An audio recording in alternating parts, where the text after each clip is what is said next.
चंद्राशय कन्या का मासिक राशिफल मार्च 2024। स्वास्थ्य। मासिक राशिफल 2024 कह रहा है कि यह महीना स्वास्थ्य के दृष्टिकोण से उतार चढ़ाव से भरा रहने वाला है। पंचम भाव में मंगल और शुक्र तथा छठे भाव में सूर्य, शनि और बुध, सप्तम में राहु और अष्टम में बृहस्पति के सहयोग के कारण आपकी पाचन क्षमता थोड़ी कमजोर हो सकती है, जिससे पेट खराब हो सकता है। इसके अतिरिक्त आपको रक्त से संबंधित कुछ समस्याएं जैसे कि अनियमित रक्तचाप या रक्त की अशुद्धि जैसी समस्याओं का सामना करना पड़ सकता है। वाहन चलाते समय सावधानी बरतें और अपनी सेहत पर पूरा ध्यान रखने से आपको फायदा होगा। ऐसे में स्वास्थ्य में भी सुधार आएगा। करियर के दृष्टिकोण से देखें तो दशम भाव के स्वामी बुध महाराज कुंडली के छठे भाव में सूर्य और शनि के साथ स्थित रहेंगे। आपको अपनी मेहनत का पूरा फल मिलेगा। आप जितनी मेहनत करेंगे आपको अपने कार्य क्षेत्र में उतनी सफलता मिलेगी, लेकिन एक बात का ध्यान रखना होगा कि किसी से भी भावावेश में आकर कुछ उल्टा सीधा ना बोले, क्योंकि इससे आपके करियर पर असर पड़ सकता है। यदि आप कोई व्यापार करते हैं तो राहु पूरे महीने आपके सप्तम भाव में विराजमान रहेंगे और बृहस्पति के अष्टम भाव में होने आपको अपनी योजनाओं पर थोड़ा ध्यान देना होगा। जल्दबाजी में आकर कोई निर्णय लेना आपके लिए नुकसानदायक साबित हो सकता है।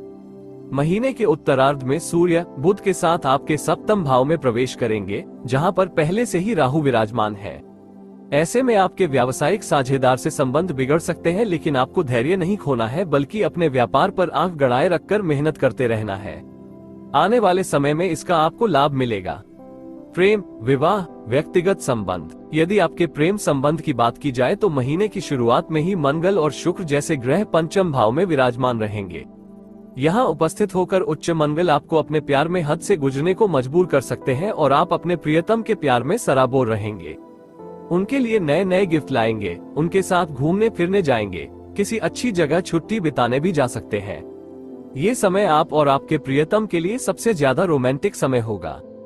महीने का उत्तरार्ध कुछ कमजोर रहेगा। अपने रिश्ते को प्यार से संभालना आपके लिए अच्छा होगा। यदि आप विवाहित हैं तो महीने की शुरुआत अच्छी रहेगी। आपसी संबंधों में प्रगाढ़ता रहेगी और आप और आपके जीवन साथी के मध्य सब कुछ अच्छा चलेगा। लेकिन महीने के उत्तरार्ध में जब 14 तारीख को सूर्य आपके सप्तम भाव में राहु के साथ स्थित होंगे तो वह समय वैवाहिक जीवन में तनाव बढ़ा सकता है। आपके जीवन साथी के व्यवहार में बदलाव आ सकते हैं और उसका असर आपके वैवाहिक जीवन पर प्रतिकूल रूप से पड़ सकता है। आपको धैर्य से काम लेना होगा। जीवन साथी के स्वास्थ्य को भी ध्यान में रखें और उनकी बातों को ध्यान पूर्वक सुने और उन्हें समय दें। सलाह। बुधवार के दिन गौ माता को साबुत मूंग की दाल खिलाएं। किन्नरों से आशीर्वाद प्राप्त करें। दक्षिण दिशा की ओर मुख करके अपने पूर्वजों को याद कर उन्हें प्रणाम करना चाहिए। मंगलवार के दिन रक्तदान करना भी आपके लिए लाभदायक रहेगा। सामान्य। कन्या राशि के लिए यह मार्च का महीना निजी मामलों में बहुत अनुकूल रहने की संभावना है, जबकि करियर के सिलसिले में थोड़ा ध्यान देना होगा। आपका स्वास्थ्य कमजोर रह सकता है, इसलिए आपको अपनी योजनाओं को यही सोचकर ध्यान में रखना होगा कि यदि आप अपने स्वास्थ्य पर ध्यान नहीं देंगे तो कुछ समस्याएं बढ़ सकती हैं। देश से बाहर जाने में सफल हो सकते हैं। यदि आप एक राज्य से दूसरे राज्य में बदलाव करना चाहते हैं तो उसके लिए भी समय अनुकूल रहेगा। धार्मिक क्रियाकलापों में काफी मन लगेगा, उसमें खर्च भी होंगे। आपकी आर्थिक स्थिति ठीक ठाक रहेगी। विद्यार्थियों के लिए एकाग्रता को बढ़ाना आवश्यक होगा, क्योंकि समस्याएं उनका दिमाग विचलित करेगी। प्रेम संबंधों में प्रगाढ़ता आएगी। जब तक संबंधों में कुछ परेशानियों के बाद अच्छे समय की आहट दिखेगी। वित्त। महीने की शुरुआत में मंगल और शुक्र पंचम भाव में बैठकर आपके एकादश भाव को देखेंगे। इससे आपकी आमदनी में अच्छी बढ़ोतरी देखने को मिलेगी। व्यवसाय से भी अच्छा लाभ होगा और उससे आप लाभान्वित होंगे। आप यदि नौकरी करते हैं तो अभी आपको कुछ प्रतीक्षा करनी होगी, लेकिन आपको बचत योजनाओं का लाभ मिल सकता है। यदि आपने कहीं पूर्व में निवेश किया हुआ था तो इस दौरान उस निवेश से भी आपको अच्छा लाभ प्राप्त हो सकता है और आपकी अच्छी आर्थिक स्थिति आपको कुछ नया काम करने को सोचने का मौका देगी। महीने के उत्तरार्ध में मंगल और शुक्र के छठे भाव में जाने से खर्चों में तेजी आएगी, जिस पर नियंत्रण रखना आपके लिए थोड़ा सा चुनौतीपूर्ण हो सकता है।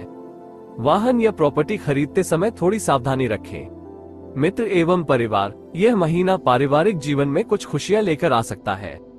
महीने की शुरुआत में देवगुरु बृहस्पति अष्टम भाव में विराजमान होकर आपके द्वितीय और चतुर्थ भाव को पूर्ण दृष्टि से देखेंगे। ससुराल पक्ष से भी अच्छे संबंध रहेंगे और उन लोगों का आपके परिवार के लोगों से भी अच्छा सामंजस्य दिखेगा, जिससे आपके परिवार में भी खुशी रहेगी। परिवार के कुटुंब के लोग आपसी विचार विमर्श से हर समाधान पर काम करेंगे, जिससे चुनौतियां कम होंगी और वाद विवादों में कमी आएगी। माता पिता का स्वास्थ्य अनुकूल रहने से आपको सुकून की अनुभूति होगी। हालांकि पारिवारिक संपत्ति को खरीदने के संदर्भ में थोड़ा ध्यान देना होगा। आगे भी कुछ चुनौतियां सामने होंगी।